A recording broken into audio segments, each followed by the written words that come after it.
আজকে মুসুরির ডাল হবে পেঁয়াজ আর রসুন দিয়ে, আর আলু সেদ্ধ, আর আপনার শঙ্কর মাছ হবে। এই হচ্ছে, আমি ডালটাকে আগে বসিয়ে দিচ্ছি তেল আর নুন দিয়ে।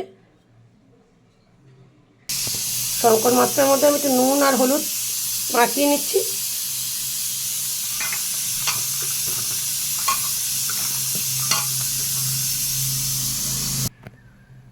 শঙ্কর মাছটাকে আমি ভেজে নেবো এখন।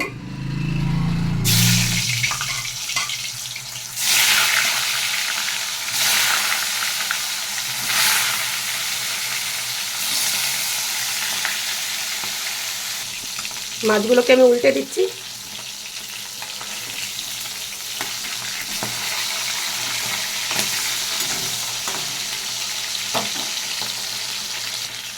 মাছগুলোকে আমি তুলে নিচ্ছি।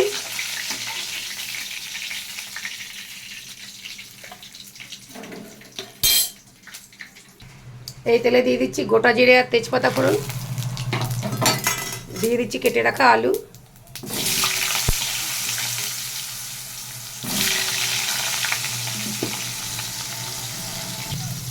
আলুর মধ্যে আমি 1 চামচ নুন দিয়ে দিচ্ছি। আলুটাকে বেশ ভালো করে লাল করে ভেজে নেব। শঙ্কর মাছটা খেতে খুব ভালো লাগে, ওর কিছুই ফেলানো যায় না, কাঁটাগুলোও নরম। দিয়ে দিচ্ছি পেঁয়াজ কুচি, আমি মিডিয়াম সাইজের 2টো পেঁয়াজ নিয়েছি।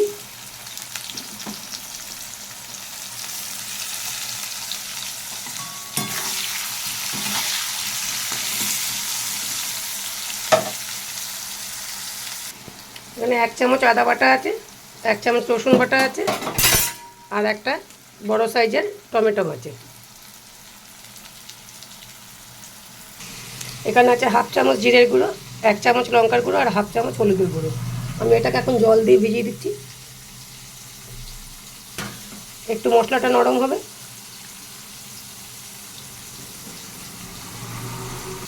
ভেজানো মশলাটা দিয়ে দিচ্ছি আমি।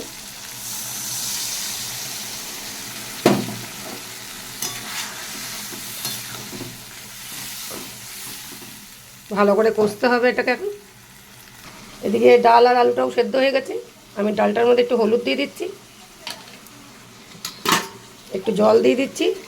আমি ডালটাকে ফোড়ন দিয়ে দেবো।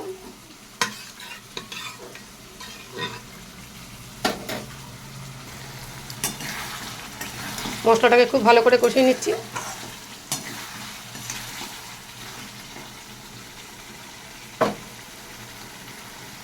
মশলাটা আমার খুব ভালো করে কষা হয়ে গেছে, আমি দিয়ে দিচ্ছি জল।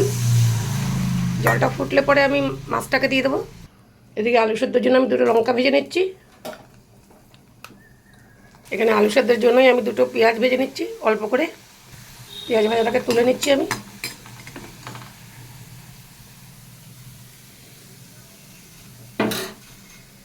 এই তেলের মধ্যে দিয়ে দিলাম 2টো শুকনো লঙ্কা, রসুন কুচি, কাঁচা লঙ্কা কুচি, দিয়ে দিচ্ছি কেটে রাখা পেঁয়াজ। আলু সেদ্ধটাকে খুব ভালো করে মেখে নিচ্ছি আমি। মাছের ঝোলটা ফুটে গেছে, মাছগুলোকে দিয়ে দিচ্ছি।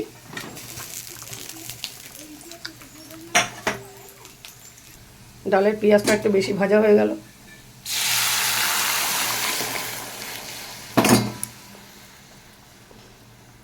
ডালটা হয়ে গেছে, নামিয়ে দিচ্ছি।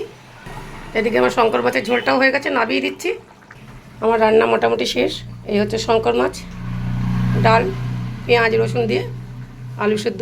আলু সেদ্ধটাকে দেখতে কেমন লাগছে? ডাল আর আলু সেদ্ধ হেব্বি জমে যাবে।